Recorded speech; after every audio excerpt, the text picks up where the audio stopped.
नहमदुहु व नुसल्ली अला रसूलिहिल करीम अम्मा बाद फ़अऊज़ु बिल्लाहि मिनश शैतानिर रजीम बिस्मिल्लाहिर रहमानिर रहीम। डियर स्टूडेंट्स, अस्सलामु अलैकुम व रहमतुल्लाहि व बरकातुहू।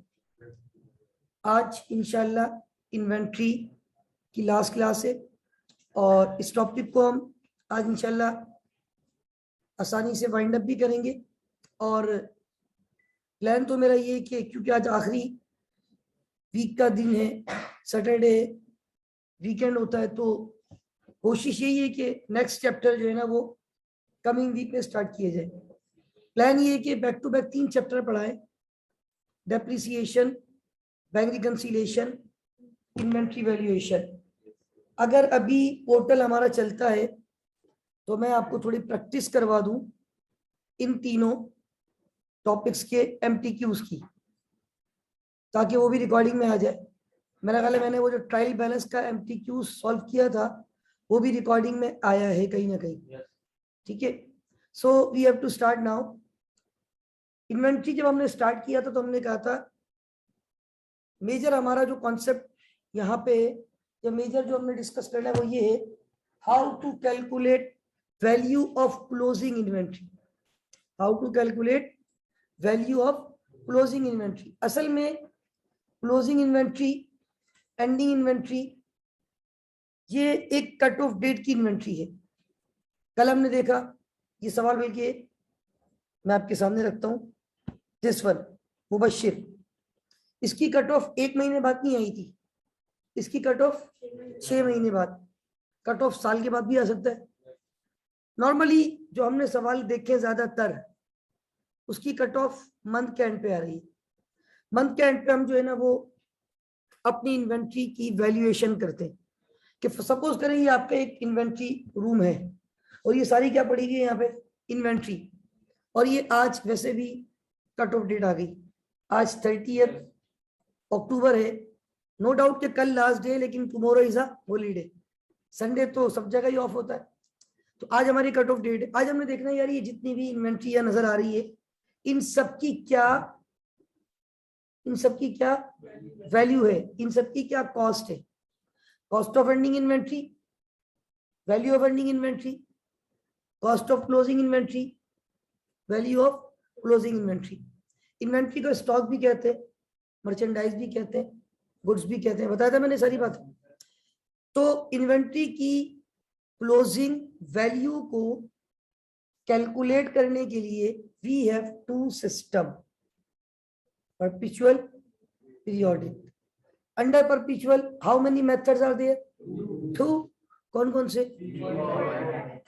Same like perpetual, under periodic we have again 2 methods, FIFO and मैंने अली बाबा के सवाल को बल्कि रिक्वायरमेंट भी थी, परपिचुअल FIFO से भी सॉल्व किया था, परपिचुअल वैक से भी।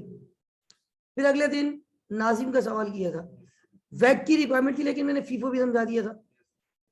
फिर कल की और उसी क्लास में हमने कॉस्ट ऑफ गुड्स सोल्ड को भी फोकस किया था। कल की क्लास में 3-4 सवाल तो होमवर्क दिए थे, बड़े आसान थे। मुबश्शिर, अल्फा, अम्माद, कलीम, चारों ही मैंने कहा था परपिचुअल, वैक और FIFO से करने।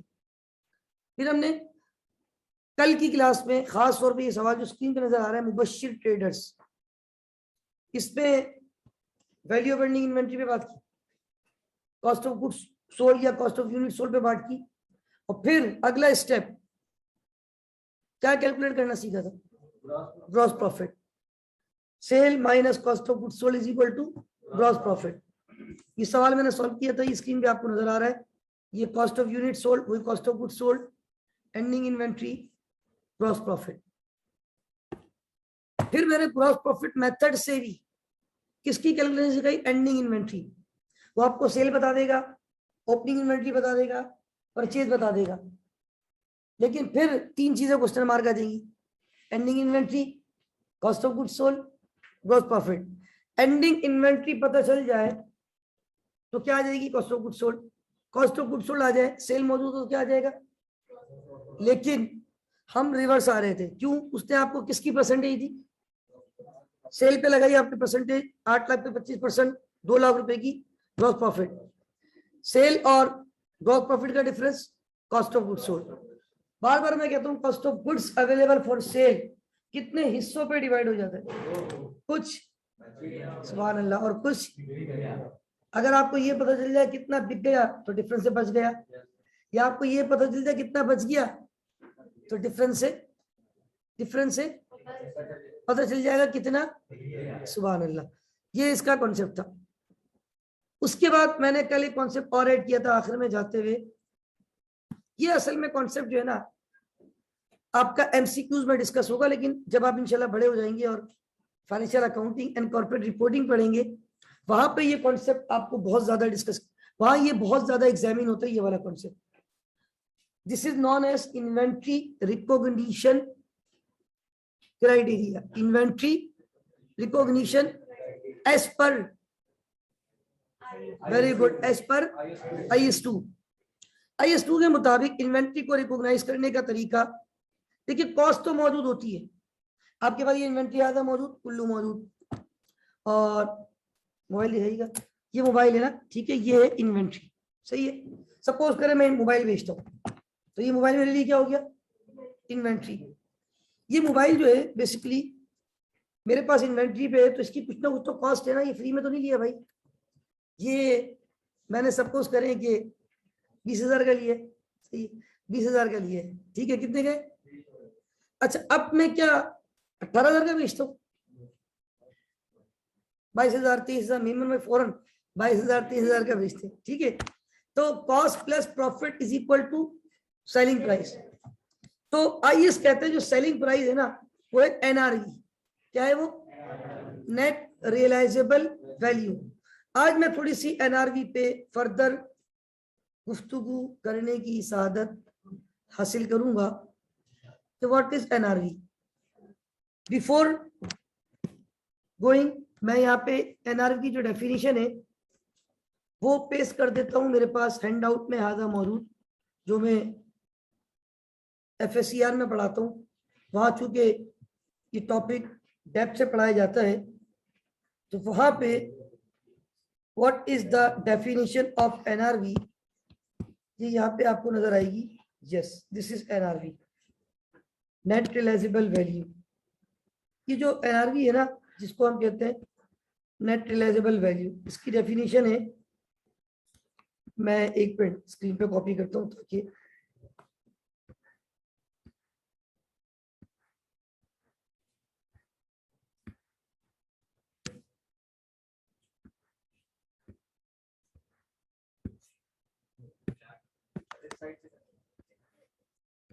इस साइड से ये होगा ना।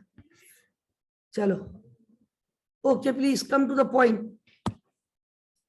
ये है डेफिनेशन ऑफ NRV। स्क्रीन पे मैंने पेस्ट की है और आई होप कि हमारे नाज़रीन को नजर आ रही है। Now all is well, all is well. अच्छा, now what is NRV? NRV is the estimated selling price. Estimated, अब सपोज करें इस मोबाइल की मेमन भाई ने कहा अगर ये कॉस्ट इसकी 20,000 रुपए है तो सेलिंग प्राइस कितनी बोली आप? 22,000 रुपए। अब कॉस्ट अगर 20,000 है, सेलिंग प्राइस 22,000 रुपए है, विच वन इज लोअर? तो आइए कहता है कॉस्ट पे रख दो, लेकिन खुदा ना खास्ता ये गिर जाता, ठीक है, खुदा ना खास्ता ये, और गिरने के बाद ये डैमेज हो जाता, तो क्या ये 22,000 का बिक सकता था? नहीं बिक सकता। 18 का बिकता, 16 का बिकता, 17 का बिकता, चले मान लेते गिरने के बाद भी 22 का बिक रहा है, लेकिन कैसे? वो मेमन भाई ने मुझे इशारा किया, सर ये 22,000 का बिक सकता है, लेकिन सर मेरा एक दोस्त है वो इसको बिल्कुल ऐसा कर देगा जैसे ये गिरा ही नहीं है, यानी इसके अंदर एक रिपेयरिंग कॉस्ट आएगी। देखा सर वो रिपेयरिंग कॉस्ट लगेगी 3,000 रुपए, और सर 1,000 रुपए मैं मेहनत करूं, मेरा भी कमीशन है। तो अब मुझे बताएं मेरी जेब में कितने पैसे आ रहे हैं? 22,000, लेकिन कितने पैसे जा रहे हैं? 4,000। अब देखें इधर देखिएगा, NRV इज द एस्टिमेटेड, वालेकुम अस्सलाम, NRV is the estimated selling price, am I right? NRV is what? Estimated selling price. अब ये जो मेरे पास एक मोबाइल फोन है राइट नाउ, मैंने इसकी कॉस्ट क्या एज्यूम की है, कॉस्ट लिख देता हूँ यहाँ पे। हमने कॉस्ट क्या एज्यूम की है, इसकी कॉस्ट है ₹20,000, सही है। हमने एज्यूम किया है एक मोबाइल फोन है हमारे पास राइट नाउ, और ये हमारी इन्वेंट्री है, और इसकी कॉस्ट है 20,000। हमने एज्यूम किया है इसकी एस्टिमेटेड सेलिंग प्राइस है 22,000 रुपए। कितनी है? अब मैं अगर 20 और 22 में कंपैरिजन करता हूं तो which one is lower cost? तो मुझे आईएस के मुताबिक लोअर पे जाना है, तो किस पे जाना चाहिए? 20 पे। मेरे पास 20 रिकॉर्ड है, 20 पे दिखा दूंगा। लेकिन अभी मैंने आप एक एक्सरसाइज की थी, और उस एक्सरसाइज के नतीजे में ये गिरते गिरते बच गया। अगर ये गिर जाता तो उस कंडीशन में 22 पे फिर नहीं बिकता, 22 पे बिक जाएगा, लेकिन मुझे इनकट करनी पड़ेगी कॉस्ट ऑफ कंप्लीशन। क्या इनकट करनी पड़ेगी? What is cost of completion? इसको दोबारा कंप्लीट गुड्स बनाने के लिए सपोज करें वो कॉस्ट ऑफ कंप्लीशन कितनी लग रही है, वो पैसे आएंगे या जाएंगे? And estimated cost necessary to make the sale, इसको बोलते हैं कॉस्ट ऑफ सेल्स। क्या बोलते हैं? सेल करने की भी कॉस्ट होती है बाज दफा। फॉर एग्जांपल एक मिसाल देता हूँ छोटी सी, कॉस्ट ऑफ सेल से क्या मुराद है। ये इतवार बाजार लगता है, ये हैदरी पे लोग गाड़ियां और मोटरसाइकिलें बेचने आते हैं। मेरे एक बड़े खास करीबी हैं, और वो उनका काम यही है माशाल्लाह, मोटरसाइकिल वगैरह का। मोटरसाइकिल मार्केट में उनकी दुकान भी है अल्हम्दुलिल्लाह, लेकिन संडे वाले दिन वो इस तरह मार्केट में जाके भी सेल करते हैं। तो मैंने उनसे पूछा, पर मोटरसाइकिल कुछ देना पड़ता है, जाहिर सी बात है, आप एक मार्केट में जा रहे हैं, उस मार्केट की भी आपको क्या देनी पड़ती है? कॉस्ट। मवेशी मंडी में जानवर आता है ना मेरे भाई, उस पर जानवर पे उनको पे करना पड़ता है जानवर मंडी में उतारने के लिए, तो क्या वो भी तो कॉस्ट लग रही है? चलो यहाँ किसी मार्केट में नहीं जा रहे, मेमन भाई के थ्रू बिकवा रहे, मेमन भाई को कितना कमीशन दे रहे? 1000 रुपए, सही है। अब 1000 रुपए मेमन भाई का कमीशन, 3000 रुपए सही करने की कॉस्ट, मेरी जेब में 22,000 तो आ रहे हैं, लेकिन कितने जा भी रहे, तो मेरी जेब में नेट कितना आ रहा है? This is known as NRV. ये एनआरवी का मैंने आपको कॉम्प्रिहेंसिव कॉन्सेप्ट दे दिया, मैक्सिमम कॉन्सेप्ट दे दिया, और उसकी डेफिनेशन भी यहाँ पूरी हो गई। देखिए क्या डेफिनेशन है, what is the definition of NRV? Look at this, estimated selling price. क्या लिखा है? देखिए वर्ड यूज होता है एस्टिमेटेड, क्योंकि बेचा नहीं है, बेचे एक्चुअल नहीं है, एस्टिमेटेड है। Less estimated cost of, what is estimated cost of completion? वो जो आपका मोबाइल गिर गया था, गिरने के बाद की जो रिपेयरिंग कॉस्ट है वो estimated cost of completion, and estimated cost necessary to make the sale, estimated cost of sale. अब सपोज कर लेता हूं ये कितनी आ रही है, हाउ मच इज दैट? 18,000। तो अब मुझे बताएं कॉस्ट 20,000 रुपए है, ये 18,000 रुपए, विच वन इज लोअर? तो आप इसको किस पे दिखाऊंगा? एनआरवी पे। एक और कैलकुलेशन भी बन सकती थी। देखिए जरूरी नहीं है कि तीनों ये सारी चीजें एक साथ हो। For example estimated selling price तो मेमन भाई ने बता दिया कितनी है, 22,000।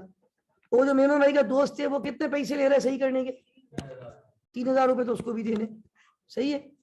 लेकिन मेमन भाई जो है वो उन्होंने कहा सर आप तो हमारे सर हैं, सर आपसे पैसे क्या करने सर, आपसे तो मैं पैसे नहीं ले सकता। तो मेमन भाई ने कोई कमीशन, होते ना बहुत सारे बच्चे बड़ी रिस्पेक्ट करते हैं। मैं आपको रियल एग्जांपल देता हूँ, अभी की बिल्कुल आज की ताज़ा खबर है, ये कल परसों की बात है। मैं जो रिटर्न अपना एनुअल फाइल करता हूँ, बेसिकली वैसे तो मैं खुद भी कर लूँ, लेकिन क्योंकि मैं इतना ज्यादा प्रैक्टिस में नहीं हूँ, साल में एक दफा रिटर्न फाइल होता है, तो जाहिर सी बात है बहुत सारे लोग जो ना आप में से भी शायद जब क्वालिफाई हो जाएंगे कंसल्टेंसी की तरफ चले जाएंगे। मेरा एक स्टूडेंट है, मेमन ही है माशाल्लाह, और आईसीएमए का स्टूडेंट है, वो ये कंसल्टेंसी भी करता है, मतलब वो लोगों के रिटर्न भी फाइल करता है। आपको पता होगा लोग रिटर्न फाइल करते हैं, बहुत कॉमन है, और डिपेंड करता है कितना बड़ा आपका बिजनेस सेटअप है या कितना बड़ा रिटर्न है, उसके हिसाब से वो चार्ज करते हैं। तो मैं अपना रिटर्न फाइल करवाता हूँ, बेचारा हर दफा उसको बोलता हूँ, लेकिन वो मानते ही नहीं, पैसे नहीं लेता। इस दफा भी ऐसे ही हुआ। इस दफा तो मैंने एक दोस्त के वालिद साहब का रिटर्न फाइल करवाया उससे, उसके तो मैंने उसको पे किए, और जब मैंने उसके पे किए तो फौरन मैंने कहा भाई मेरे पैसे भी बताओ, इस दफा तो आपको लाजमी दूंगा। उसने कहा सर अगर आपने पैसे दिए ना तो नेक्स्ट टाइम से आपका रिटर्न फाइल नहीं होगी। बहरहाल स्टूडेंट से रिस्पेक्ट करते हैं। तो इन शॉर्ट कहने का मकसद ये है, हमारे पास ये 19,000 रुपये जो है ना, ये आ गई अब एनआरवी। मेमन भाई ने टीचर का ख्याल किया और मेमन भाई ने कोई कमीशन नहीं लिया। मतलब जरूरी नहीं है, ये भी पॉसिबल है ये मोबाइल आपका यूं अल्हम्दुलिल्लाह मतलब गिरा नहीं, ठीक है ना। तो ये मोबाइल अभी सही है, असल में मेरा मोबाइल चार्जिंग पे रहता है।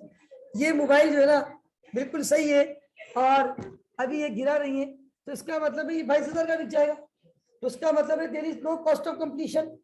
अगर ये 22,000 में बिक रहा है, इसका मतलब है there without any cost of completion बिक सकता है। कब? जब ये गिरे नहीं। ऑल इज वेल हो, कोई मसला।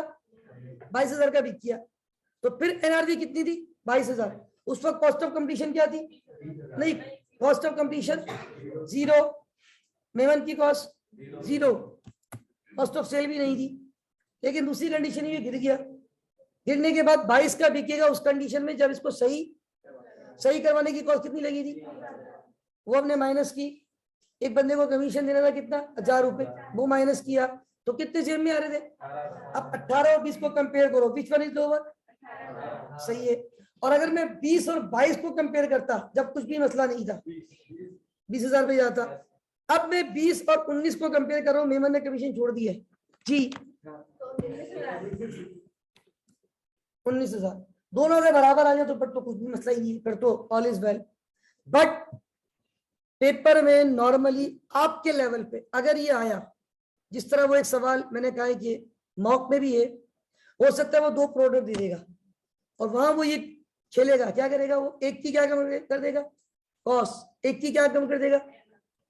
और आपको हो सकता है दोनों की एनआरवी कम कर दे, हो सकता है दोनों की। बस आपको ये पता होना चाहिए इन्वेंट्री का रिकॉग्निशन क्राइटेरिया कल क्या बताया था? लोअर ऑफ कॉस्ट और विच वन इज। मैंने कल भी 2 केस बनाए थे, ये ऊपर मौजूद है। एक में कॉस्ट कम थी, एक में। फिर मैंने एक सवाल भी करवाया था और इस सवाल में हमने देखा था कि मिस्टर शावेज जो है ये कह रहे थे कि भाई मुझे इन्वेंट्री की वैल्यू बता दो।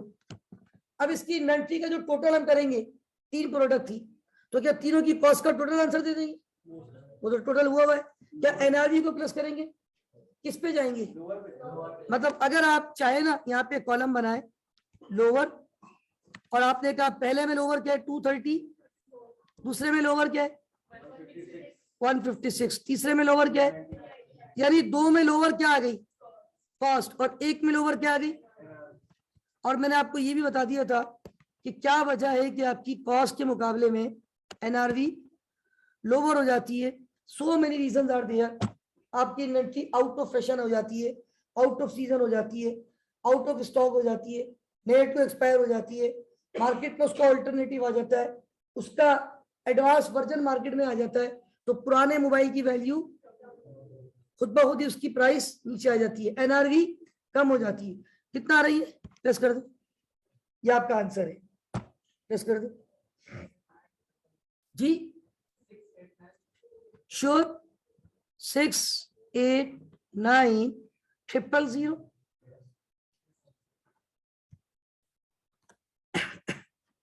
ओके, ये आपका आंसर हो गया। Is that clear? Got it? अच्छा, मैं एक मिनट देख लूं कोई और सवाल अगर आपको करवाने जैसा है तो।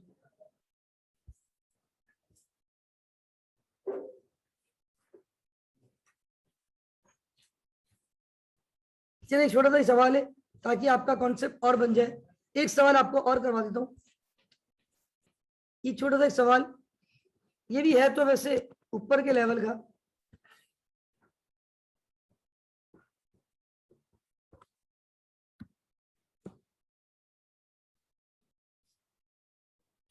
ये रहा अगला सवाल आपकी स्क्रीन पर, नजर आ रहा है?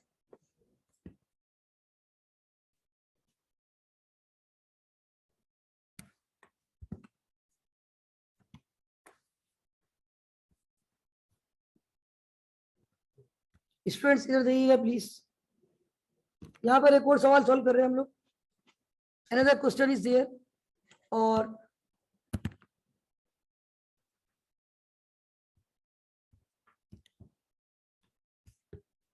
AFP and company right,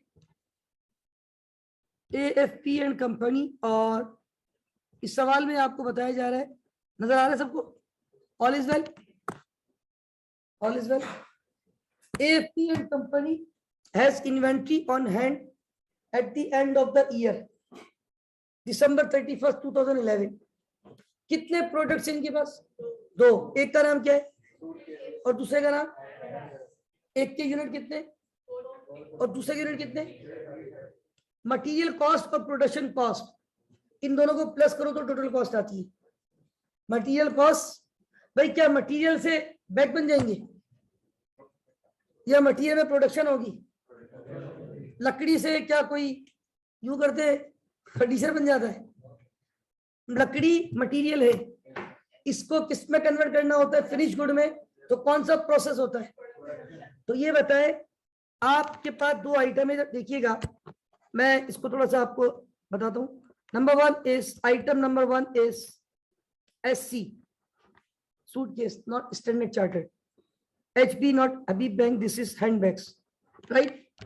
okay, अभी क्वांटिटी छोड़े फिलहाल, ये बताएं मटेरियल कॉस्ट। मटेरियल कॉस्ट है इसकी पर यूनिट 165। क्या आप मुझे इसकी प्रोडक्शन कॉस्ट बता सकते हैं? Production cost 18। तो क्या टोटल कॉस्ट बता सकते हैं? ऐसी बात है भाई, मटेरियल में प्लस करूंगा प्रोडक्शन कॉस्ट तो मेरे पास क्या आ जाएगी? अच्छा ये बताओ, ये कितने का बिक सकता है? सेलिंग प्राइस कितनी है इसकी? SP समझते हैं ना, सेलिंग प्राइस नहीं है, ये सेलिंग प्राइस है। कितनी सेलिंग प्राइस? 184। सेलिंग प्राइस में से सेलिंग कॉस्ट क्या हो जाती है? आपको पता है सेलिंग कॉस्ट किसको बोला था मैंने? What is this? हाँ, कमीशन। अब सॉरी, कमीशन और कोई भी सेलिंग कॉस्ट हो सकती है। किसी मार्केट में बेचते हैं, उस मार्केट की कॉस्ट, कोई लीगल कॉस्ट। आपको ये सेल करना है, गवर्नमेंट ने कहा इसका एक वो बनेगा एग्रीमेंट, वो एग्रीमेंट बनवाने जाओ, उस पर भी तो कॉस्ट लगती है। Are you getting my point? तो ये जो आपकी सेलिंग कॉस्ट है ना, ये आधा कितने रुपए, तो आपकी जेब में कितने पैसे आ सकते हैं इसको बेचने से? लेकिन 184 आएंगे तो कितने जाएंगे भी? तो नेट कितना होगा? NRV की 170 इज व्हाट? NRV। अब मुझे बताए इसकी कॉस्ट कितनी थी? Very good. अब मुझे बताएं विच वन इज लोअर? सुभान अल्लाह, NRV इज लोअर। तो लोअर किसको सिलेक्ट करूंगा? 183 और 170? उल्लू मालूम। अब आप लोग खुद कैलकुलेशन करवाएंगे, मैं कुछ नहीं बोलूंगा। हैंडबैग की लिखवाओ, बोलते जाओ, मैं लिखता रहूंगा। बोले, मैं कुछ नहीं बोल रहा हूं, आगे बोले।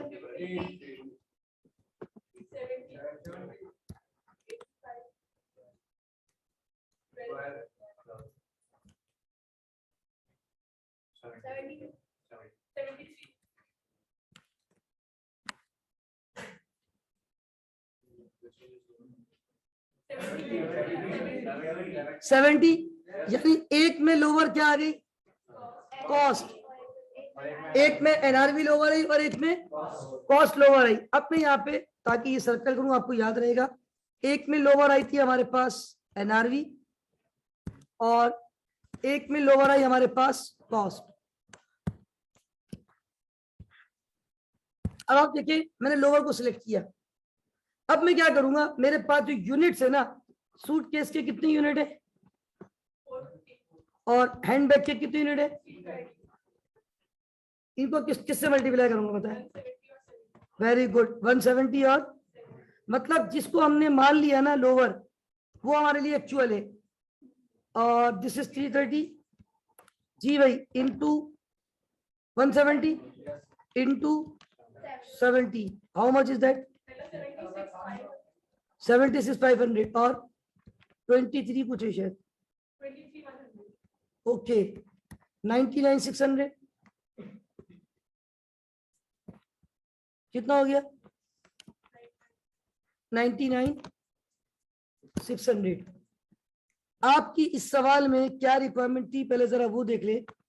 सवाल की रिक्वायरमेंट थी, state at what amount, state at what amount the inventories will be shown in the financial statement as per the requirement of IS2। IS2 के मुताबिक किस वैल्यू पे इन्वेंट्री जाएगी? हमने ये नहीं किया कि प्रोडक्शन कॉस्ट मटेरियल कॉस्ट को प्लस किया, कॉस्ट आ गई, कॉस्ट पर यूनिट आ गई, मल्टीप्लाई यूनिट से कर दिया आंसर। नहीं, हमने सिर्फ कॉस्ट को नहीं देखा, कॉस्ट के बाद हमने क्या कैलकुलेट की, हमें क्या दी हुई थी सेलिंग प्राइस, हमें क्या दी हुई थी सेलिंग कॉस्ट, सेलिंग प्राइस ने किसको माइनस किया और उसमें कंपेयर क्या आ गया, आंसर क्या आ गया था। हाँ, वहां पे अगर कोई कॉस्ट ऑफ कंप्लीशन होती वो भी माइनस होती, पता है ना, ऊपर मैंने वो डिटेल से बताया भी यहाँ पे कि कॉस्ट ऑफ कंप्लीशन होती तो वो भी माइनस होती, बहरहाल वो नहीं थी, माइनस नहीं की। और कॉस्ट समटाइम डायरेक्ट दी जाती है, समटाइम कॉस्ट की भी कैलकुलेशन करनी पड़ी, विच वन इज लोअर, एक जगह पे 170 183 170 लोअर थी एनआरवी, दूसरी प्रोडक्ट में 73 और 70 लोअर थी कॉस्ट। Is that clear. तो ये चीजें आपके लेवल पे मैं बार बार कह रहा हूं, मुझे लगता है जिस तरह वो मॉक पे एक सवाल है ना, आपके लेवल पे इस तरह आ सकता है, डायरेक्ट आपको ये दोनों वैल्यूज दे देंगे, दोनों प्रोडक्ट की क्या दे देंगे, एनआरवी, दोनों की क्या दे देंगे, आपको बताएंगे बताओ ये किस पे जाएगी, तो आपको ये पता होना चाहिए दोनों में से क्या है जो लोअर, हो सकता है एक ही प्रोडक्ट हो। तो ये छोटा सा एमसीक्यू बिल्कुल आएगा, आ सकता है, आना भी चाहिए, ये चीजें एग्जामिनर एग्जामिन करता है, तो ये कॉन्सेप्ट देना जरूरी था। आज मैंने एनआरवी को कॉम्प्रिहेंसिवली अल्हम्दुलिल्लाह आपसे डिस्कस कर लिया। अब मैं इस टॉपिक के आखिरी कॉन्सेप्ट की तरफ जाऊंगा, और जो आखिरी कॉन्सेप्ट है इस टॉपिक का वो है परपेचुअल और पीरियोडिक का डिफरेंस। मतलब मैंने आपको एज सच अभी डिफरेंस मतलब इन डिस्कशन में नहीं बताया, ये तो बता दिया दो सिस्टम है, फीफो समझा दिया, फर्स्ट इन फर्स्ट आउट हो रहा है, समझ में आ रहा है, एवरेज समझा दिया, हम उसको फर्स्ट इन पे नहीं जा रहे बल्कि हम उसको क्या कर रहे हैं, एवरेज पे जा रहे हैं। लेकिन क्या हमने परपेचुअल पीरियोडिक का डिफरेंस देखा, नहीं। मैं इस पे 2-3 एग्जांपल आपको दूंगा और उसके थ्रू परपेचुअल और पीरियोडिक का क्या एक्सप्लेन करूंगा, डिफरेंस। आप लोगों ने थोड़ा सा बस समझने की कोशिश करनी है कि how can we differentiate between perpetual and periodic.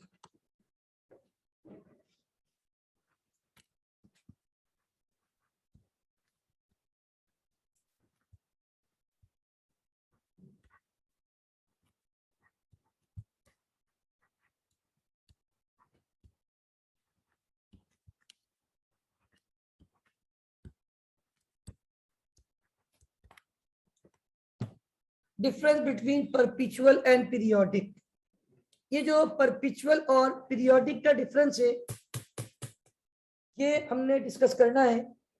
और ऑलमोस्ट हमने परपेचुअल, पीरियोडिक, फीफो, एवरेज से इन्वेंटरी की कैलकुलेशन सीख ली, कॉस्ट ऑफ गुड्स सोल्ड सीख लिया, ग्रॉस प्रॉफिट सीख लिया। भाई कॉस्ट ऑफ गुड्स सोल्ड मौजूद है, सेल निकाल लो, बाद दफा सेल वन शॉट होती है, बाद दफा सेल अलग अलग होती है, तो सारी अलग अलग सेल के यूनिट को सेल प्राइस से मल्टीप्लाई करें, टोटल सेल आ जाती है। सेल में से क्या माइनस करें, कॉस्ट ऑफ, तो क्या आ जाता है, ग्रॉस प्रॉफिट। कल जीपी मेथड देख लिया, कल NRV, lower of cost of NRV, और आज उसको फर्दर डिस्कस किया। अब हम डिस्कस करने जा रहे हैं difference between perpetual and periodic. मैं यहां पे कुछ है ना कंपैरिजन करूंगा डिफरेंट तरीके से, आप लोगों ने बस फोकस करना है समझने पे। मैं कुछ चीजें लिखूंगा और आपसे कमेंट लूंगा कि क्या होना चाहिए, लिखूंगा नहीं बल्कि जर्नली आपसे वैसे ही ट्रांजेक्शन रखूंगा और आपसे आंसर चाहूंगा, ठीक है। मेमन भाई ये ट्रांजेक्शन आपसे पूछ रहा हूं, यू मेमन भाई ये बताए कि एक ट्रांजेक्शन है purchase goods on cash on credit, उसका मसला नहीं है, बहरहाल ऑन कैश कर लेते हैं। Purchase goods on cash 1 lakh रुपए, purchase goods on cash 1 lakh रुपए। मेमन भाई क्या एंट्री बनाओगे, कॉमर्स वाले हो ना। मेमन भाई ने कहा परचेज डेबिट, आप नॉन कॉमर्स है, कॉमर्स है, बगैर कॉमर्स है, अच्छा। तो अब आप ये बताएं कि इन्होंने कहा परचेज डेबिट कैश क्रेडिट, सही कहा, आपके जहन में कोई और एंट्री नहीं आ रही, आयशा सही बनाइए जी। दूसरे मेमन भाई पाइयो मानो है, जी कोई और? ये मेरी, अच्छा चले, मैं मेमन भाई की बात को यहाँ लिख देता हूँ। मेमन भाई ने कहा सर परचेसेस डेबिट और कैश क्रेडिट कितने से?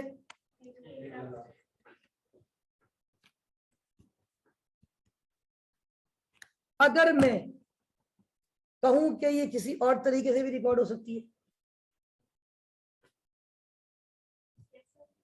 कैसे होगी? Inventory debit cash credit, one change नहीं, ये सिस्टम चेंज हो गया मेरे भाई। हाजा परपिचुअल जो मैं अब लिख रहा हूं ना एंट्री, ये कौन सा सिस्टम है? और वो जो था ना मेमन भाई ने बताया वो कौन सा था? असल में ये क्या मसला है, माजरा क्या है? देखिए पहले तो एक बात सुन ले, परपिचुअल जो है ना वो ज्यादा टाइम टेकिंग था, अगर आपने नोट किया हो। परपिचुअल में कितना वो कॉम्प्रिहेंसिव मैंने वो टेबल बनाया था, चाहे फीफो था चाहे बैक था। पीरियोडिक मैंने यूं किया था 5 मिनट में, ऐसे ही था फीफो भी और एवरेज भी। अब जब हम एक प्रोडक्ट खरीद के लाते हैं ना, हम कहते हैं ये परचेजेज है। परचेज की नेचर क्या है? परचेज की नेचर है एक्सपेंस, लेकिन इन्वेंट्री की नेचर है। अब आप बोलेंगे सर ये तो खुला तजाद है, एक तरफ आप कह रहे हैं एक्सपेंस, दूसरी तरफ आप कह रहे हैं एसेट। असल में एक बात जो मैं शायद इस क्लास में भी करी होगी, मेरी आदत है मैं बहुत करता हूँ ये बात बच्चों को समझाने के लिए, कोई भी चीज इनिशियली आपके पास क्या होती है? एसेट, लेकिन with the passage of time किस पे कन्वर्ट होती है? आप यह सबको छोड़ो, माशाल्लाह आप तो समझदार हो गए हो, मैंने डेप्रिसिएशन बढ़ा दिया। हम लेके आते फर्नीचर डेबिट 1 लाख रुपए, पहले ही साल उस पर 20,000 का क्या रिकॉर्ड करते थे? Depreciation expense. उसकी वैल्यू हो जाती है 80,000, फिर हो जाती है 60,000, फिर हो जाती है, फिर हो जाती है आखिर में 0। तो वो एसेट, अब ये एसेट था, खुदा ना खास्ता गिर जाता है, किसमें कन्वर्ट हो जाता है? एक्सपेंस में। ये लैपटॉप है, इससे मैंने अक्सर कहता हूँ पुराना लैपटॉप में था, दफा आया भी हूँ आपकी क्लास में, वो एसेट तो है लेकिन मेरा अच्छा खासा वो डेप्रिशिएट, फुल्ली ऑलमोस्ट डेप्रिशिएटेड है, तो वो तकरीबन किस पे कन्वर्ट हो गया? एक्सपेंस में। ये स्प्लिट है, ये पता नहीं अभी लगा हुआ है, इससे पहले हम यहाँ पता नहीं कितने स्प्लिट देख चुके हैं। इनफैक्ट मैंने शायद उस दिन भी कहा था, मुझे अच्छी तरह याद है, वंस अपॉन अ टाइम जब मैं आया था ICMA में पढ़ने के लिए, आप लोगों की तरह सेमेस्टर 1 था, ये वाली क्लास थी। हमारे वक्तों में क्लास रेयर चेंज होती थी, अभी तो बहुत तब्दीली आ जाती है ना। कल हम एक ही दिन 3 क्लास में घूमे, अगर कुछ लोग जो शुरू से थे, कल मैं इत्तेफाक से 8:30 से ही पहले पहुंच गया था, तो मैं इस रूम में गया पहले, वहां उन्होंने वो चेंज कर दिए केबल, मेरे लैपटॉप में सपोर्ट ही नहीं है HDMI की, वो HDMI लगा दी, VGA लगती है। फिर हम ये इस क्लास में आए तो यहाँ पे काम नहीं किया, इन्होंने चेंज करवाई है, कल दूसरी लगी जो काम नहीं कर रही थी। फिर हम ऊपर गए, नॉर्मली हम जब पढ़ते थे ना, एक आपको क्लास दे दी ना बस, थ्रू आउट सेमेस्टर आप इसी क्लास में रहते थे, तो हमने इसी क्लास पे ऑलमोस्ट पूरा सेमेस्टर 1 पढ़ा है। तो उस वक्त तो ये स्प्लिट नहीं था, दूसरा था शायद। तो कहने का मकसद है with the passage of time आपके एसेट किस पे कन्वर्ट होते हैं? मैं अपनी स्टूडेंट लाइफ से आज तक देखूं ना, पता नहीं कितने मोबाइल मैंने चेंज कर लिए, वो एसेट इस्तेमाल होते गए। इवन लास्ट 2-3 तो मेरे ऐसे हुए तो एसेट डेड हो गए, वो घर पे ऐसे ही पड़े हुए, ऐसे ही, मतलब एक दराज में यहाँ पड़ा हुआ है, दूसरी दराज में वहां पड़ा हुआ है, तीसरा उस दराज में पड़ा हुआ है, ऐसे डेड हो गए, बिल्कुल 0, मतलब उनकी कोई सेल वैल्यू भी नहीं है। तो वो जब मैंने लिए थे तो मेरा एसेट था या नहीं था? लेकिन with the passage of time वो किस पे कन्वर्ट हुए? एक्सपेंस में। तो भाई कुछ लोग इसको शुरू में क्या मानते हैं? एसेट, बाद में किस पे कन्वर्ट करते हैं? उनका काम बढ़ जाता है, तभी तो वो ज्यादा टाइम लगता है उसमें। तो कुछ लोग डायरेक्ट ही क्या मान लेते, भाई अभी एसेट मानोगे, बाद में किस पे कन्वर्ट करना होगा? अब मेमन भाई ना, देखो मेमन भाई वाला टाइम बचाना है सर, इन्होंने डायरेक्ट परचेज डेबिट यानी एक्सपेंस माना, मैंने किस पर डेबिट किया? अब इसमें एक मसला है, मसला बताइए क्या है? देखिए इन्वेंट्री की नेचर एसेट, असल में एक्सपेंस क्यों होता है ये? बाद में हम सेल करते हैं ना, सेल के अंदर कॉस्ट भी शामिल है, तो हम सेल में से अपना एक्सपेंस माइनस करते हैं तो हमारे पास क्या आ जाता है, प्रॉफिट। अब जिस बंदे ने एक्सपेंस माना ही नहीं है, जब वो सेल करेगा ना तो वो सेल के साथ साथ कॉस्ट की एंट्री भी बनाएगा। यानी परपेचुअल सिस्टम में सेल करते वक्त कितनी ट्रांजैक्शन रिकॉर्ड करेंगे, 2, और पीरियोडिक में सिर्फ 1। तभी तो वो परपेचुअल में before recording any sale transaction क्या बोलता था, और एक वर्ड और करता था, खूबसूरत सी लाइन ड्रॉ कर, याद है आपको? तो वो लाइन ड्रॉ करें, बैलेंस करें, ज्यादा पंचायतें किसमें। अब सुने, मैं आपको एक मिसाल देता हूं, देखिए समझाने के लिए। ये कितने यूनिट है, 5। ये तो मेरी प्रोडक्ट है, ये गोल्ड के रिंग है, कितने रिंग है, 5। ये 5 रिंग हम कितने के लेकर आए, 1 लाख के। एक रिंग कितने का हो गया, 20,000 का। अब ये देखो इन्वेंट्री डेबिट हाजा मौजूद, इन्वेंट्री मौजूद, कुल्लू मौजूद ना। How many units are there, 5। Purchase debit, अब जिसने परचेज डेबिट किया ना उसने डायरेक्ट उस इन्वेंट्री को क्या मान लिया, एक्सपेंस। जिसने परचेज डेबिट किया क्या मान लिया, लेकिन जिसने सर ने इसको अगर परपेचुअल एज्यूम किया है तो क्या डेबिट किया, इन्वेंट्री एसेट। अब सपोज करें हमारे शाहनवाज भाई को कितने रिंग चाहिए, 3 रिंग चाहिए, ठीक है भाई। और बात ये है कि अब इनको जो है वो प्लीज साइलेंट भाई, एक अपनी मदर के लिए चाहिए, एक सिस्टर के लिए, ठीक है ना। और अच्छा बहरहाल तो इनको जो है 3 रिंग चाहिए, सही है। अब शाहनवाज भाई आगे सर वो आपकी इन्वेंट्री जो है वो 3 यूनिट खरीदने। अच्छा जाहिर सी बात है मैं भी कारोबार कर रहा हूँ, हुसूल है इसके हलाल तो इबादत है। अब ये 3 यूनिट मैंने कितने के खरीदे, नुकसान हो गया भाई, 20,000 का तो एक है, 3 कितने के, हुसूल है इसके हलाल तो इबादत है। चलो अपना ही बंदा है, थोड़ा ख्याल कर लेंगे। 70,000 रुपये में 3 दे दिए, बाकी लोगों को हम 90,000 के देते हैं। एक पे कितना प्रॉफिट रखते हैं, इनको हमने 3 के अंदर 10,000 का प्रॉफिट, अपना ही बंदा है भाई जो मारू है, ठीक है, हमने इनको डिस्काउंट दे दिया, ठीक है। अब इसका मतलब है ट्रांजेक्शन है सोल्ड गुड्स ऑन कैश 70,000 रुपए, सोल्ड गुड्स ऑन कैश 70,000 रुपए। आयशा की एंट्री बनेगी, सर क्या ही डेबिट, क्या ही डेबिट, अच्छा सर क्या ही डेबिट होगा, सेल्स क्रेडिट, क्या ही डेबिट। अब ये पॉइंट टू भी नोटेड आने वाला है, बहुत ख्याल करना है आपने। कैश डेबिट 70,000 रुपए, कैश डेबिट सेल्स क्रेडिट कितने। अब इसमें जो मेन बात है ना वो गौर से सुनिएगा, बहुत एहतियात से।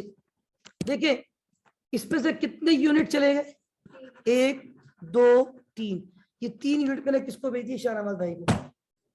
अब मेरी इन्वेंट्री में कितने यूनिट पड़ेंगे, 2।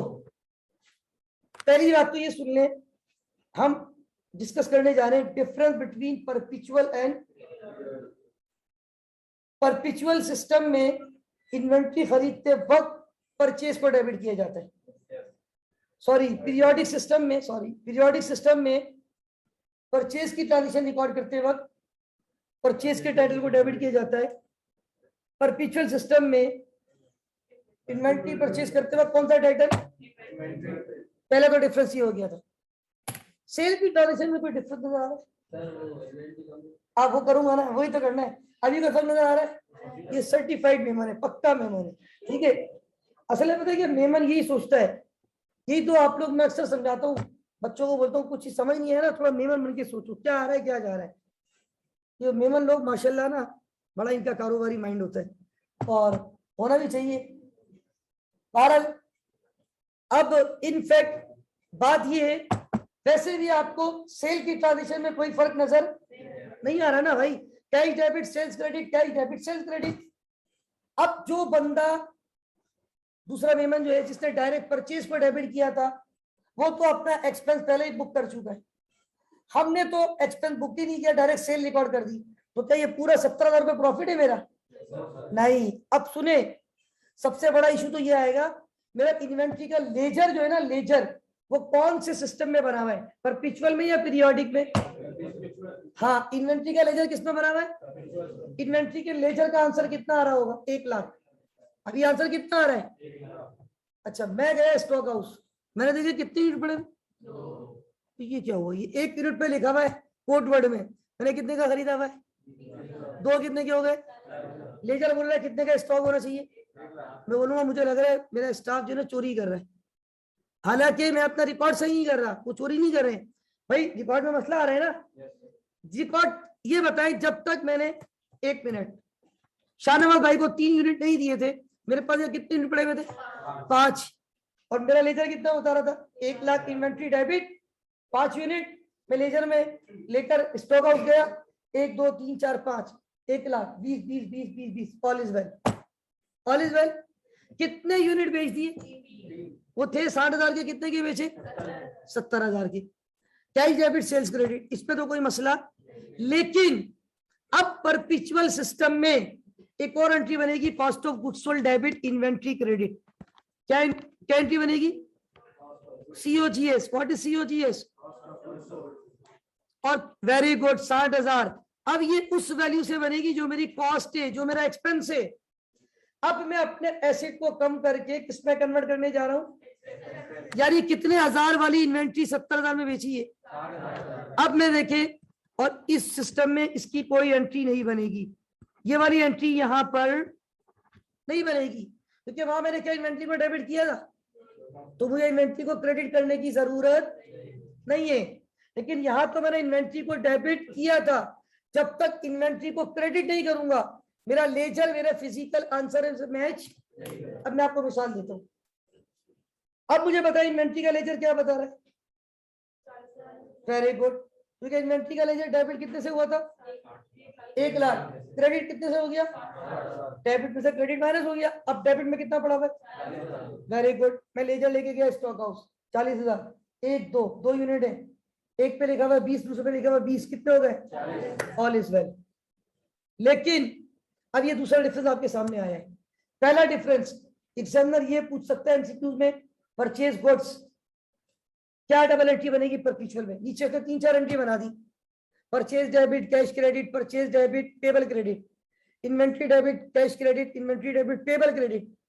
अब अगर वो क्रेडिट पे तो आप पेबल के ऑप्शन पे जाओ, कैश पे तो, लेकिन आप बोलोगे सर कैश के भी 2 ऑप्शन है। और अब आपको देखना है कि सवाल में सिस्टम कौन सा है, परपेचुअल है तो इन्वेंट्री पे जाओ, पीरियोडिक है तो, अच्छा कुछ लोग इन्वेंट्री के बदले मर्चेंडाइज इन्वेंट्री लिखते हैं, बात एक ही है, पता है ना?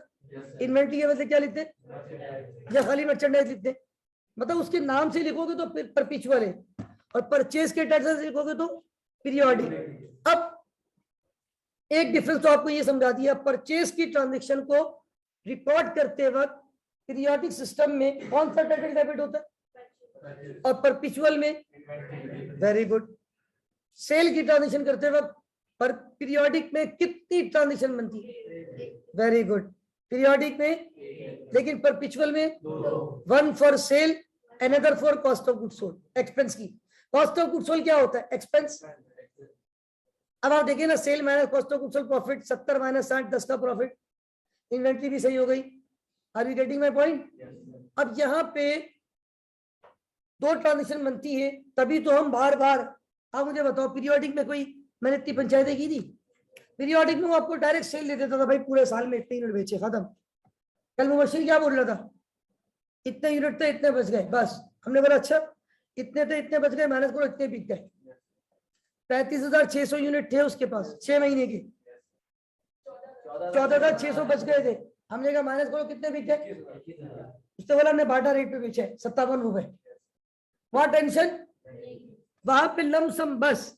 लेकिन परपेचुअल में कितनी टेंशन दी, बिफोर रिकॉर्डिंग एनी ट्रांजेक्शन, खूबसूरत सी लाइन, फिर बैलेंस करो कितने थे कितने बिक गए कितने बच गए, बार बार हम करते थे। अब लेकिन आपको इसमें ज्यादा परेशान कौन सा मेथड कर रहा है, लेकिन याद रखना परपेचुअल ज्यादा अच्छा मेथड है। उसकी वजह सुने, देखिए वो कहते हैं ना, कुछ पाने के लिए, for getting something you have to do something. मतलब अगर आपको अच्छे सिस्टम पे जाना है, अगर आपको अच्छे सिस्टम पे जाना टाइम देना पड़ेगा। असल में परपिचुअल में चेक एंड बैलेंस है, पीरियोडिक में चेक एंड बैलेंस। अब मुझे बताओ, पीरियोडिक में मैंने कहीं इन्वेंट्री को डेबिट किया था? नहीं। अब मैं मिसाल लेता हूं, इन दो में से एक यूनिट किसी एम्प्लॉय ने चोरी कर लिया, सही है, गायब हो गया। अब मुझे बताओ, मेरे पास पीरियोडिक में कहीं पे इन्वेंट्री डेबिट हुई है? पीरियोडिक में कहीं पे इन्वेंट्री क्रेडिट हुई है? वहां तो डायरेक्ट सिर्फ क्या डेबिट हुआ है? वो पूरी अमाउंट 1 लाख से। अब मुझे बताओ, क्या मैं यहाँ से क्रॉस चेक कर सकता हूँ? नहीं। पीरियोडिक में बताइए क्या होता है, साल के एंड में जाएंगे वेयर हाउस में, अच्छा ये पड़ी भी इन्वेंट्री, बस उसी पे ही मान ले आएंगे, मतलब उसी को मान लेंगे, उसी को, यानी 1 यूनिट पड़ा हुआ तो समझेंगे यही एंडिंग इन्वेंट्री, और उस पर कितने पैसे लिखे हुए?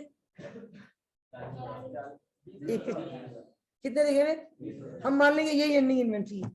लेकिन अगर मैं कौन सा सिस्टम में होता, अच्छा वहां इन्वेंट्री का लेजर था, लेजर क्या बोल रहा था, वहां गया तो कितने यूनिट पड़े हुए? एक, उस पर क्या कोड वर्ड में लिखा हुआ है कितने का ही? अब मुझे लग जाएगा something is going to be wrong, तो चोरी हुई है। चोरी कहां पकड़ी जाइए आसानी से? तो वो मेथड थोड़ा डिटेल है ना, वहां कुछ पाने के लिए कुछ होना पड़ रहा है, तो वो कंट्रोल ज्यादा है। कौन से सिस्टम में कंट्रोल ज्यादा है? कौन से सिस्टम में कंट्रोल कम है? सेल के वक्त परपिचुअल में कितनी एंट्री बनती है? 2। Number 1 for, number 2 for. अच्छा कुछ बच्चे बोलते हैं सर वो आपने सेल की थी ना, वही इन्वेंट्री को क्रेडिट कर देती, पंचायत क्यों कर रहे हैं? मेरे भाई इन्वेंट्री 70,000 रुपए वाली नहीं बेची है, कितने हजार वाली बेची है? अगर मैं 70,000 इन्वेंट्री क्रेडिट करता वो लेजर ही हिल जाता मेरा सारा। इन्वेंट्री कॉस्ट पे चल रही है, सेल कॉस्ट पे नहीं होती मेरे भाई। हमने कोई सोशल क्लियर थोड़ी खोला हुआ है कि कॉस्ट टू कॉस्ट बेचेंगे, हम पैसा कमाने बैठे हुए भाई। Cost plus profit is equal to selling price. यहाँ तो हमने ख्याल किया शाहनवाज भाई का 10,000 रुपए कमाए, हम तो ज्यादा कमा लेते मेरे भाई। बात ये है कि इनफैक्ट जो हमारे पास परपिचुअल सिस्टम है वहां पे सेल के वक्त 2 transaction, 1 for sale another for cost of goods sold. Periodic में सिर्फ 1 ट्रांजेक्शन ओनली फॉर सेल, क्योंकि वो डायरेक्ट एक्सपेंस पहले ही रिकॉर्ड हो चुका है। एक आखिरी बात बता के अपनी गुफ्तगू को खत्म करूंगा इस टॉपिक के हवाले से, और वो बात ये है कि शायद किसी के समझ में सवाल आए और आना भी चाहिए कि सर वो कौन सी प्रोडक्ट्स हैं या वो कौन सी कंपनीज हैं जो परपिचुअल यूज करें, और वो कौन सी प्रोडक्ट है जिनके लिए हम पीरियोडिक। देखिए, जब आपके आइटम ऐसे होना जो आसानी से काउंट कर सकते हैं आप, वहां परपिचुअल बेहतर होता है। क्या बेहतर होता है? देखिए परपिचुअल में हिसाब किताब ज्यादा रखना है ना, कितने आइटम पड़े हुए। अब मैं आपको मिसाल दूं, आप लोग सदर गए इलेक्ट्रॉनिक मार्केट, वहां बड़ी बड़ी दुकानें होती है, इतनी बड़ी बड़ी दुकानें होती है, ये भी एक नॉर्मल साइज है, इससे बड़ी भी होती है, इसको डबल कर लो इस क्लासरूम को। फॉर एग्जाम्पल आप किसी फ्रिज वाले की दुकान पे चले जाओ, देखिए इलेक्ट्रॉनिक मार्केट में फ्रिज वाले की दुकान, उसकी दुकान पे फ्रिज काउंट करना क्या बहुत मुश्किल काम है? आसानी से काउंट हो सकते हैं। तो वहां पे कौन सा मेथड? यस। अब आप जाओ किसी मेडिकल स्टोर, चाहे इतना बड़ी मेडिकल स्टोर है, इतनी छोटी छोटी मेडिसिन है, इतनी छोटी छोटी पैराडोल, क्या क्या, तो वो एक एक मेडिसिन काउंट कर सकते हो। तो वहां कौन सा सिस्टम मेथड? पीरियोडिक। चाहे इन्वेंट्री साइज छोटा है और बहुत ज्यादा बल्क क्वांटिटीज में आ रहा है हिसाब किताब, वहां पे जहाँ काउंटिंग आसान है ना, वहां कौन सा सिस्टम बेहतर है, और जहाँ काउंटिंग मुश्किल है वहां। Is that clear? तो दैट्स ऑल फॉर इन्वेंट्री। अब इंशाल्लाह हम नेक्स्ट जो है वो कुछ और डिस्कस करने जा रहे हैं। तो ओके स्टूडेंट्स, अल्हम्दुलिल्लाह हमारे बैक टू बैक 3 बड़े इंपॉर्टेंट चैप्टर हमने कवर किए, जिसमें डेप्रिसिएशन था, उसके बाद हमने पढ़ा बैंक रिकंसिलिएशन, और अभी हमने किया इन्वेंट्री वैल्यूएशन। और मैं अक्सर क्लास में कहता हूँ, पहले भी मैंने शायद ये बात बोली है, शन जो है ना ये बड़ा इंपॉर्टेंट टॉपिक है, depreciation, bank reconciliation, inventory valuation, क्योंकि ये तीनों टॉपिक एमटीक्यूज में भी वो पूछ रहा होता है, और एमटीक्यूज कोई 2-4 नंबर का नहीं होता, एमटीक्यूज 10 मार्क्स का। इसके अलावा इनसे रिलेटेड क्या भी पूछ रहा होता है आपसे? एमसीक्यूज। तो अब ये प्रैक्टिस सेशन में एक एमटीक्यूज है डेप्रिसिएशन के टॉपिक का, क्विक में सॉल्व करूंगा। July 1, 2017 Bilal enterprises imported a machine costing rupees 1.2 million, 12 lakh रुपए। Site preparation amounting to rupees 1 lakh. क्या साइट प्रिपरेशन कॉस्ट में ऐड करते हैं या नहीं करते? Okay. Admin and general overhead cost, क्या ये ऐड होती है? जर्नल कॉस्ट है ये? नहीं, ये admin overhead, general overhead, general cost का एसेट तो स्पेसिफिक है, उसकी कॉस्ट से कोई ताल्लुक नहीं है। 175,000 were spend on inbound freight and handling, क्या फ्रेट की कॉस्ट ऐड करते हैं? बिल्कुल। Company incurred initial operating losses, क्या ऑपरेटिंग लॉस का एसेट की कॉस्ट से कोई ताल्लुक है? नहीं है। अच्छा, अब ये देखिए, useful life of the asset estimated to be, और सैलरी वैल्यू कितनी है? Company uses has the policy to depreciate non current asset on सिराते मुस्तकीम बेसिस, स्ट्रेट लाइन। मशीन बेच दी आपने जुलाई 1 2017 में, कितने की बेच दी? 5 लाख। कितने साल मशीन को रखा? 2 साल। कब ली थी? जुलाई 1 2017। कब बेची? जुलाई 1 2000, कितने साल के बाद? अब नीचे कितनी रिक्वायरमेंट है? पहली बात तो सुन ले, पेपर में जब एमसीक्यूज आता है आपको नीचे कुछ लिखने की इजाजत, फॉर्मेट दिया जाता है and you have to give the answer as per given format. आपको उसी फॉर्मेट पे आंसर देना है, अपनी तरफ से कुछ लिखने की इजाजत नहीं है, आप लिख ही नहीं सकते, फॉर्मेट दिया हुआ है। सबसे पहले रिक्वायरमेंट क्या कैलकुलेट करनी है? कॉस्ट। कॉस्ट में बताएं सबसे पहले क्या लूंगा? Book value? नहीं। Cash proceed? नहीं। नहीं। इनिशियल कॉस्ट 1.2 मिलियन थी, अगर आपको याद हो, 12 लाख रुपए। और दूसरी बात सुन ली, यहाँ कॉमा नहीं लगाइएगा, कॉमा लगता ही नहीं है, वो चलेगा ही नहीं, राइट, अलाउ नहीं होता पेपर में। कॉस्ट है 12 लाख रुपए। इसके अलावा 2 कॉस्ट और रेलिवेंट थी। साइट प्रिपरेशन थी 175 या 125? 125। ओके, ओके की रिपोर्ट 125, ठीक हो गया। What about freight? 175। Anything else? No. और यस, इन सबको प्लस कर दें।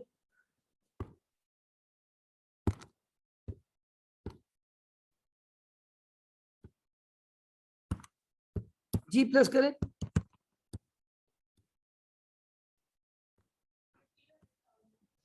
1500,000 एब्सोल्युटली राइट, मतलब 15 लाख रुपए। 1500,000 1.5 मिलियन, ये कॉस्ट आ गई, ठीक है। सेकंड रिक्वायरमेंट क्या है? आपने क्या करना है? एक्यूमुलेटेड डेप्रिसिएशन, कितने साल का? जून 2018 और जून 2000, क्योंकि एसेट कब लिया है? जुलाई 2017। पहला ईयर एंड आएगा जून 2000, दूसरा ईयर एंड आएगा June 2000। Are you getting my point? Calculator है आप लोगों के पास, कॉस्ट कैलकुलेट कर चुके हैं, फॉर्मूला याद है? How to calculate depreciation expense using सिराते मुस्तकीम मेथड। जरा कैलकुलेटर पे लिखिए कॉस्ट 15 लाख रुपए, ऊपर देखिए सैलरी वैल्यू नजर आ रही है, ऊपर देखिए कितनी है? कॉस्ट में से माइनस करें 265,000 और डिवाइड किससे करेंगे?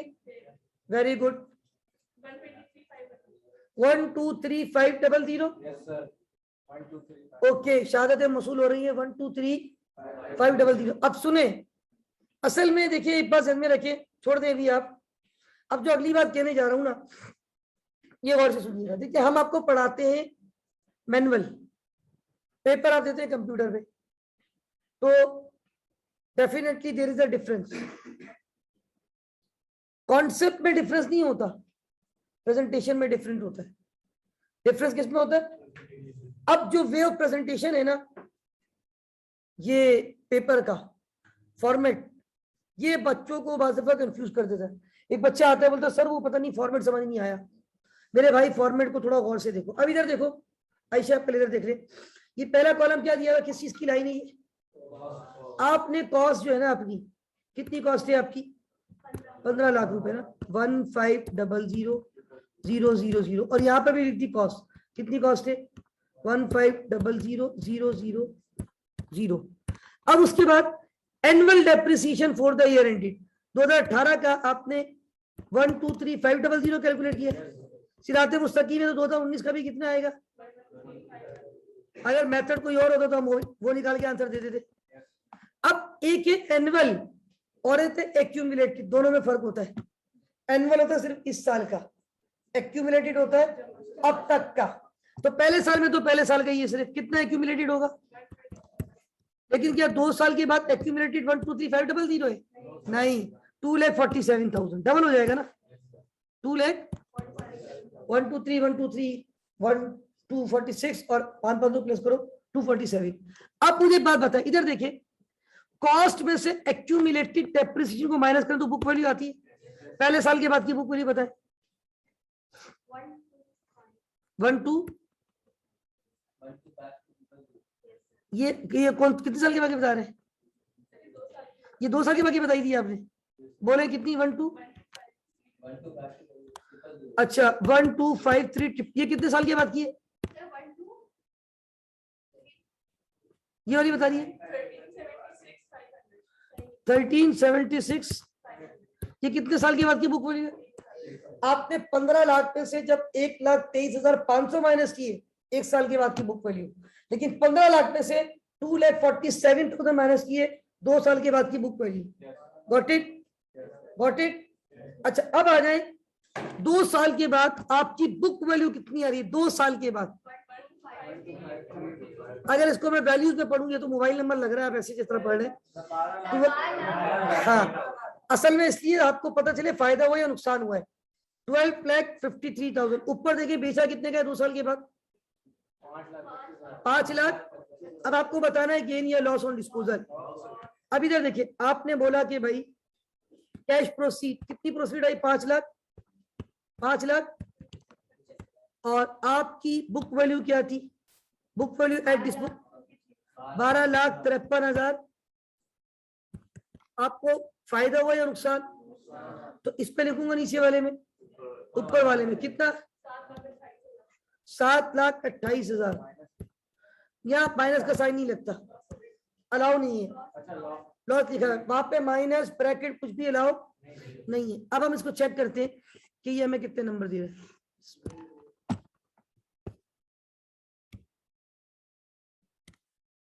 10 आउट ऑफ 10।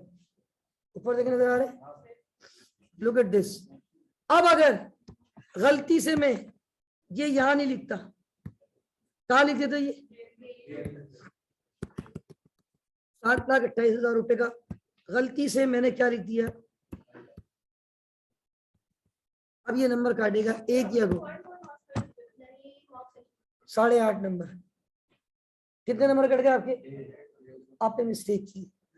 अगर आप उसको जाके सही कर देंगे, मतलब आप बोलेंगे ये जो हमारे पास है 7,28,000 रुपए, ये लॉस नहीं है बल्कि तो गेन नहीं है बल्कि आधा लॉस।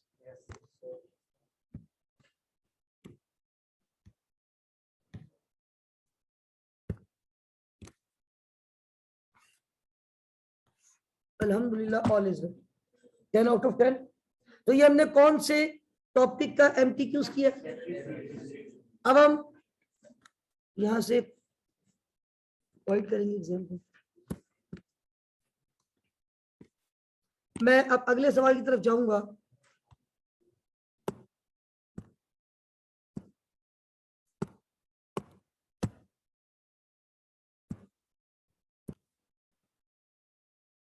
ओके स्टूडेंट्स, अब दूसरा हम एमटीक्यू सॉल्व करने जा रहे हैं।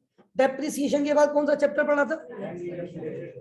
Comparison of cash book and bank statement of Naeem limited for the month of March 2017 reveal the following. Balance as per cash book कितना दिया हुआ है?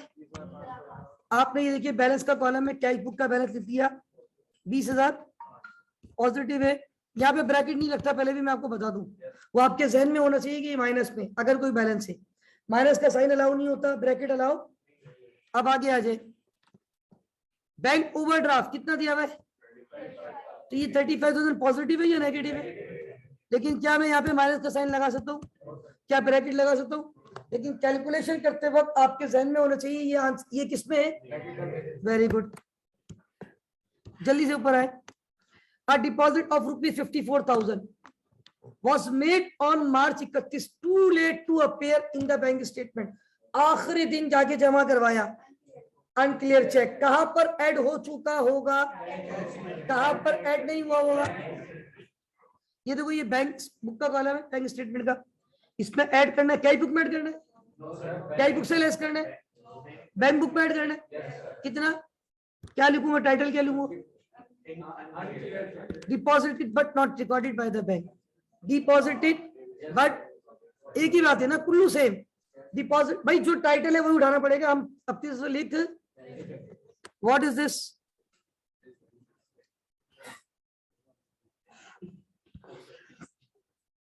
$54,000, हाउ मच, 54 समझते हो।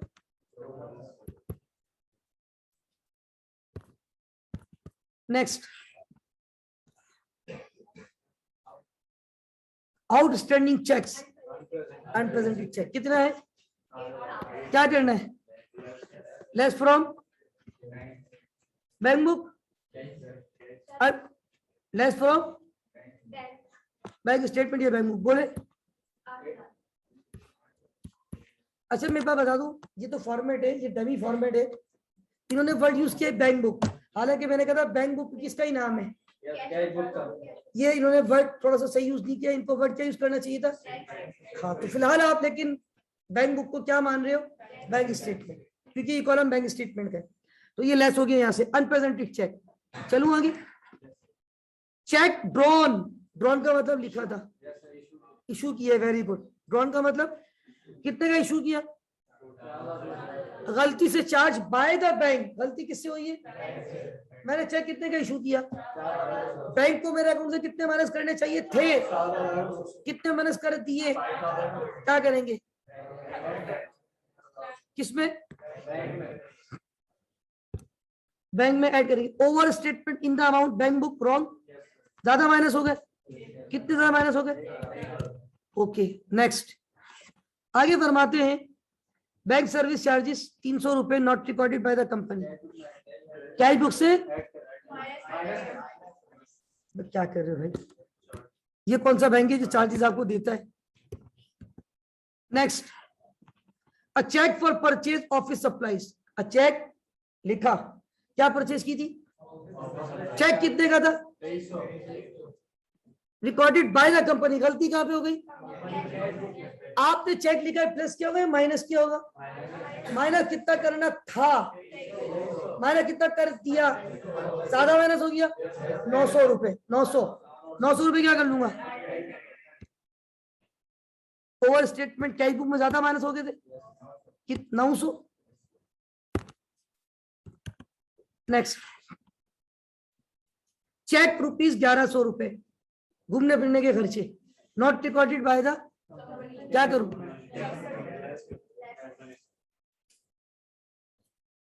चेक इशूड नॉट रिकॉर्डेड, सही है, कितना, नोकिया 1100 1100, ओके।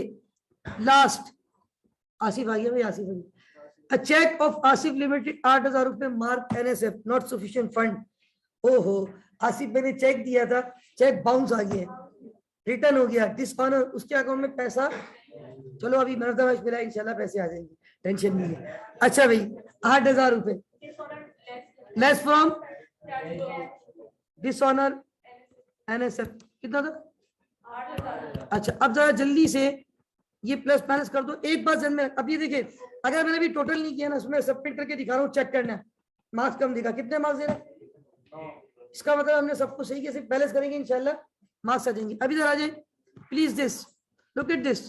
अब आपने क्या करना है, अच्छा ये 20,500 प्लस में, ये माइनस पे, और ये ऐड हो रहा है और ये सब लेस, ये दोनों ऐड हो रहे हैं और ये लेस। मेमन भाई जल्दी जल्दी हरी अब,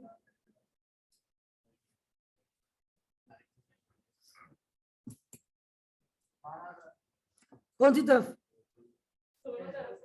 चेक कर लिया, क्या बुक में 12,000 और वहां भी 12,000 है, चेक किया आपने, अच्छा भाई शहादतें मसूल हो गई है 12,000, इमरान भाई 12,000, ओके। इधर देखिए, बिस्मिल्लाहिर्रहमानिर्रहीम,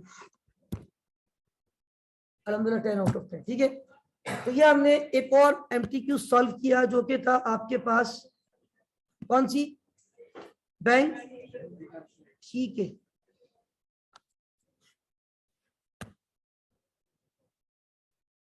ओके स्टूडेंट्स, अभी हमने दो मॉक सेशन किए, एक हमने डेप्रिसिएशन का किया और एक हमने बैंक रिकंसिलिएशन का।